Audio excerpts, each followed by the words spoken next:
My name is Carolyn Olson. I live in Duluth, Minnesota. I was born here. I moved away, but I came back. I studied to be a painter and graphic designer, and then additional education gave me my teaching degree, K-12 art. As an artist, when I look back, I always drew. Even in elementary school, teachers would hire me to draw pictures of different things, and I found it rewarding. But it wasn't until I got to college I decided to go into physical therapy. I started. By my third year, I remember my chemistry teacher saying, "What are you doing?" I said, so I switched to art my junior year, graduated. Then I went off and worked as a graphic designer for a nonprofit in Mississippi for a while. I am a narrative painter for a couple reasons, I think.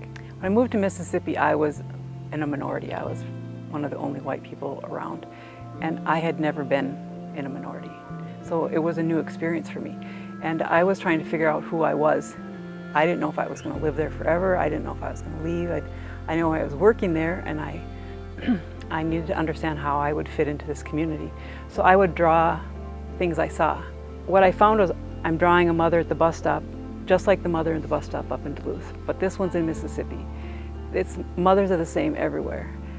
But I would start telling stories. Okay, this is the neighborhood where you live. These are the people you see on your porch. These are the people that are hanging out in front of your porch. And there's always stuff going on. Eye contact, somebody's talking to somebody across the way. It was full of life, full of stories, and I enjoyed it. I liked exaggerating figures. I liked showing emotion. I liked being raised as I was so carefully and properly. I wasn't allowed to be too emotive as my people are. I was supposed to be very proper and sit still. And I like to draw people dancing and having fun and engaging with each other in ways that I probably wouldn't have done on a personal level. But then I went back to school because I knew I could have a career as a teacher. I had taught in my studio downtown Duluth, and I had taught in Mississippi where I worked. I enjoyed working with students. I taught art K-12 in the county schools here in northern Minnesota. Taught painting, drawing, graphic design, media arts, clay. So it was a little bit of everything, trying to give kids a taste. I loved teaching. I loved working with students. They inspire me to do better. I think kids rely on adults to tell them the truth. So my goal was, as a teacher, to provide them with materials and the time. So finding your own voice as an artist, as a human being, go hand in hand. So after I retired, I had to find something. I had to find a project, a challenge to myself that brought joy, that was not necessarily a serious thing, but it was personally, as an artist, it would challenge me. Another thing I had been thinking about was illustrating a book. I wanted to be able to illustrate a book. I thought my images were very playful. I thought they would be attractive to people, kids in particular, to follow a story. And so I said, I better practice and see if I could do this. So I thought, let's try and illustrate the princess cake. It was just fun. It was just plain fun. And I'm drawing hands, trying to show how somebody bakes, all the things that you have to include in making a princess cake.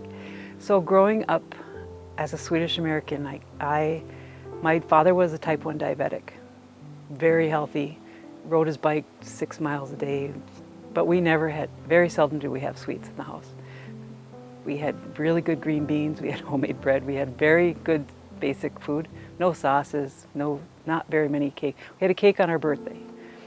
So I had never even heard of a Swedish princess cake. I didn't know what that was. I first learned about Swedish princess cakes from a site online, and I watched how they made it, and the woman was she was very clear that she had never done this before and that she was trying something just for the pure fun of it, which is what I was looking for, something to do that would be fun. I'm Swedish, let's try this. So I did. The goal was to have that person consistent throughout, which isn't 100%, I'll give you that, but you can still follow because I've got a green apron and the person's kind of the same, table's the same. Things I hoped could carry it through, but I still have to work on how to make the consistency. So it was a good challenge, it was fun. I don't use words because people just read the words and they don't look at the image anymore. So then so I'll put a design for the words. So it says breadcrumbs in magic, or like chocolate bar didn't have. But if you know those chocolate bars that are at the store, you'll recognize it. So same with the food coloring, you should recognize it's a food coloring bottle, which is nice because those things are distinguishable. So the development of the book came from my attempt at getting publishers to hire me as an illustrator. I wanted to illustrate for children's books, and as I was done teaching, I thought this is something I can do. Sometimes the publishers would ask for books I've published before, or send us something you've got prepared. Let's see what you have. And I had nothing.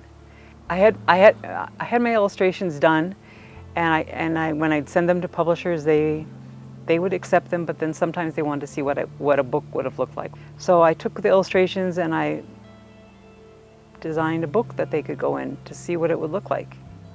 I suppose the book was based on me trying to bake the Swedish princess cake, which, because I'm the only person I've ever known to do one. I've known people say, oh, you can buy it at the bakery at so-and-so in the cities, and I've never saw it up here in Duluth. So I suppose it was a variation on me trying to figure out how to do this princess cake. I think so.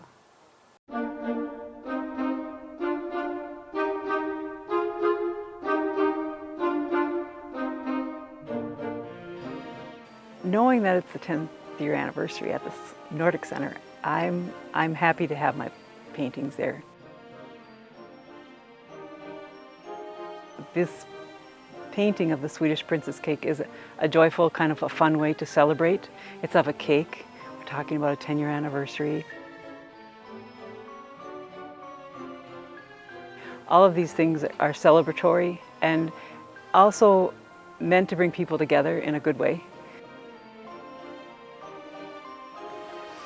My hope is after seeing the Swedish princess cake exhibition that people will be inspired to celebrate at home with their family and make a princess cake with their children, or maybe they'll make it for a small gathering.